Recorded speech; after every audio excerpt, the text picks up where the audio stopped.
ಮಹಾಶಿವರಾತ್ರಿಯಂದೇ ಶಿವಲಿಂಗ ಮೂರ್ತಿಯನ್ನ ಭಗ್ನಗೊಳಿಸಿದ್ದಾರೆ ಕಿಡಿಗೇಡಿಗಳು. ಶಿವಲಿಂಗ ಹಾಗೂ ನಂದಿ ಮೂರ್ತಿ, ಹೊನ್ನೆತ್ತಮ್ಮ ದೇವಿ ಮೂರ್ತಿಗಳನ್ನ ಭಗ್ನಗೊಳಿಸಿದ್ದಾರೆ ಕಿಡಿಗೇಡಿಗಳು. ಗದಗ ಜಿಲ್ಲೆ ಮುಂಡರಗಿ ತಾಲೂಕಿನ ಸಿಂಗಟಾಲೂರು ಗ್ರಾಮಸ್ಥರು ಈ ವಿಚಾರವಾಗಿ ಆಕ್ರೋಶವನ್ನ ವ್ಯಕ್ತಪಡಿಸಿದ್ದಾರೆ. ಇವತ್ತು ಮಹಾಶಿವರಾತ್ರಿ ಎಂದು ಶಿವಲಿಂಗಕ್ಕೆ ಸಾಕಷ್ಟು ವಿಶೇಷ ಪೂಜೆಗಳನ್ನು ಸಲ್ಲಿಕೆ ಮಾಡಲಾಗುತ್ತೆ. ಆದರೆ ಕಿಡಿಗೇಡಿಗಳು ಈಗ ಶಿವಲಿಂಗ ಮೂರ್ತಿಯನ್ನೇ ಭಗ್ನಗೊಳಿಸಿದ್ದಾರೆ. ಜೊತೆಗೆ ನಂದಿ ಮೂರ್ತಿ, ಹೊನ್ನೆತ್ತೆಮ್ಮ ದೇವಿ ಮೂರ್ತಿಯನ್ನ ಕೂಡ ಭಗ್ನಗೊಳಿಸಿದ್ದಾರೆ. ಮೂರ್ತಿ ಭಗ್ನಗೊಳಿಸಿದವರ ವಿರುದ್ಧ ಗ್ರಾಮಸ್ಥರು ಕ್ರಮಕ್ಕೆ ಆಗ್ರಹಿಸಿದ್ದಾರೆ. ಕಾನೂನು ಕ್ರಮ ಕೈಗೊಳ್ಳಬೇಕು ಅಂತ ಹೇಳಿ ಪಟ್ಟಣ ಹಿಡಿದಿದ್ದಾರೆ. ಪೊಲೀಸರು ದೌಡಾಯಿಸಿದ್ದು ಗದಗ ಎಸ್ಪಿ ಹಾಗೂ ಟೀಮ್ನಿಂದ ದೇವಸ್ಥಾನವನ್ನ ಪರಿಶೀಲನೆ ಮಾಡಲಾಗ್ತಾ ಇದೆ. ಪದೇ ಪದೇ ಈಗ ಹಿಂದೂ ದೇವತೆಗಳನ್ನ ಭಗ್ನಗೊಳಿಸುವಂತಹ ಒಂದು ವಿಚಾರಗಳು ಆಗ್ತಾ ಇದೆ. ಆಗಾಗ ಹಿಂದೂ ದೇವತೆಗಳ ಮೂರ್ತಿಗಳಿಗೆ ಅಪಮಾನ ಮಾಡೋದು ಅಥವಾ ಆ ಮೂರ್ತಿಗಳನ್ನ ಭಗ್ನಗೊಳಿಸೋದು, ಈ ರೀತಿಯಾದಂತಹ ಘಟನೆಗಳು ಮತ್ತೆ ಮತ್ತೆ ಮರುಕಳಿಸ್ತಾ ಇದೆ. ಹಾಗಾಗಿ ಈಗ ಪೊಲೀಸರು ಸಾಕಷ್ಟು ಕ್ರಮವನ್ನು ಕೈಗೊಳ್ಳಬೇಕು ಅಂತ ಹೇಳಿ ಈಗ ಗ್ರಾಮಸ್ಥರು ಆಗ್ರಹಿಸಿದ್ದಾರೆ.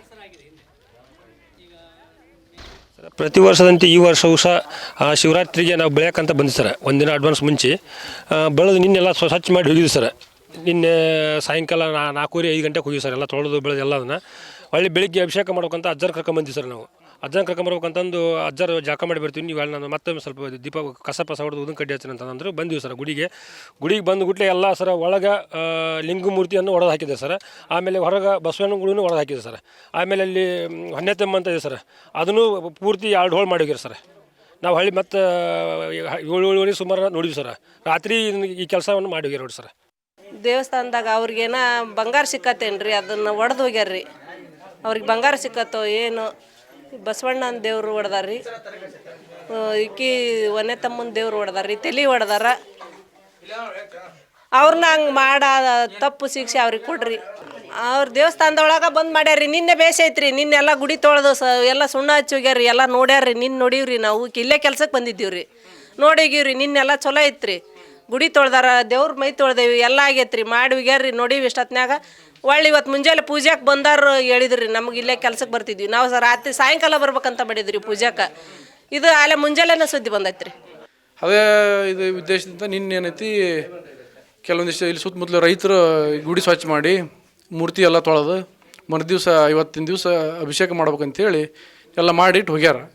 ಬೆಳಿಗ್ಗೆ ಇದು ಮಾಡ್ಕೊಂಡು ಮುಂಜಾನೆ ಬಂದಾರಲ್ಲ, ಸ್ನಾನ ಮಾಡ್ಕೊಂಡು ದೇವಸ್ಥಾನಕ್ಕೆ ಪೂಜೆ ಮಾಡೋಕೆ ಬಂದಾಗ ಈ ಮೂರ್ತಿ ಎಲ್ಲ ಭಗ್ನಗೊಂಡದ್ದು ನೋಡಿ ನಮಗೆಲ್ಲರಿಗೆ ಫೋನ್ ಹಚ್ಚಿದ ಬಂದು ನೋಡಿದ್ವಿ, ಮೂರ್ತಿ ಭಗ್ನ ಆಗ್ಯಾವು. ಯಾಕೆ ಮೂರ್ತಿ ಭಗ್ನ ಆಗ್ಯಾವು ಏನು ಉದ್ದೇಶಪೂರ್ವಕವಾಗಿ ಕೆಲವೊಂದಿಷ್ಟು ಜನ ನಿಧಿಗಳ್ರು ಮಾಡ್ಯಾರ ಅಂತಾರೆ. ಬಟ್ ನಿಧಿಗಳ್ರದ್ದು ಅಲ್ಲ ಇದು ಕೆಲಸ. ನಿಧಿಗಳ್ರ ಕೆಲಸ ಆಗಿದ್ದರೆ ಈ ರೀತಿ ಮೂರ್ತಿ ಭಗ್ನ ಮಾಡುವಂಥ ಪ್ರಶ್ನೆ ಇದ್ದಿದ್ದಿಲ್ಲ. ಇದು ಉದ್ದೇಶಪೂರ್ವಕವಾಗಿ ಧಾರ್ಮಿಕ ಭಾವನೆಗೆ ಧಕ್ಕೆ ತರಬೇಕು ಅನ್ನೋ ಉದ್ದೇಶದಿಂದ ಮಾಡಿರುವಂಥ ಕೃತ್ಯ ಇದು. ನಂದಿ ಮೂರ್ತಿಯನ್ನು ಕೂಡ ತಲೆಯಲ್ಲಿ ಒಡೆದು ಹಾಕಿದ್ದಾರೆ. ನಾಗಪ್ಪನ ಮೂರ್ತಿ ಹೆಸರಲ್ಲಿ ಅದನ್ನು ಕೂಡ ಇಲ್ಲಿ ಕಲ್ಲಿನ ಮೂರ್ತಿ ಒಡೆದು ಹಾಕಿದ್ದಾರೆ. ಹಾಗೆ ಇಲ್ಲೇ ಪಕ್ಕದ ಒಂದು 100 ಮೀಟರ್ ಒಳಗೆ ಇಲ್ಲಿ ಹೊನ್ನೆತ್ತಮ್ಮ ದೇವಸ್ಥಾನ ಇದೆ, ದೇವಿ ದೇವಸ್ಥಾನ.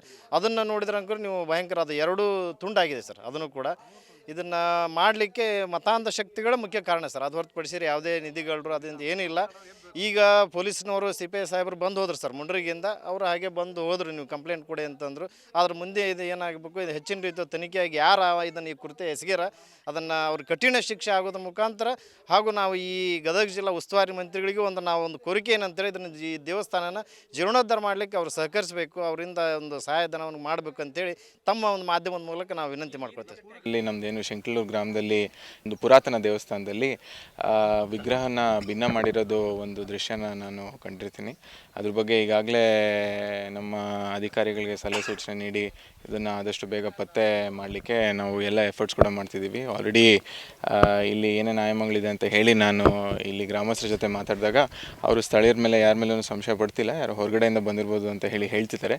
ಅದು ಏನಿದೆ ಅಂತ ಹೇಳಿ ನಮಗೆ ತನಿಖೆ ಸಂದರ್ಭದಲ್ಲಿ ಕಂಡುಬರುತ್ತೆ. ನಾನು ವಿಶೇಷವಾಗಿ ಇಲ್ಲಿ ನೋಡ್ಕೊಂಡ್ಬಂದಿದ್ದ ಸಂದರ್ಭದಲ್ಲಿ ಹೊರಗಡೆಯಿಂದ ಬಂದವರಿಗೆ ಇಲ್ಲಿ ಎಕ್ಸಾಕ್ಟ್ಲಾಗಿ ಹೊಸಬ್ರಿಗೆ ಇಲ್ಲಿ ದೇವಸ್ಥಾನ ಇರೋದ್ರ ಬಗ್ಗೆ ಗೊತ್ತಾಗಲಿಕ್ಕೆ ಸ್ವಲ್ಪ ಕಷ್ಟ ಇದೆ. ಮುಂಚೆ ಯಾರನ್ನ ನೋಡಿರೋರು ಇದ್ರೇ ಅದನ್ನು ಗೊತ್ತಾಗಲಿಕ್ಕೆ ಸಾಧ್ಯ ಇದೆ. ಯಾಕೆ ಅಂತ ಹೇಳಿದರೆ ಇದು ಮೇನ್ ರೋಡಿಂದ ಬಹಳ ದೂರ ಇದೆ.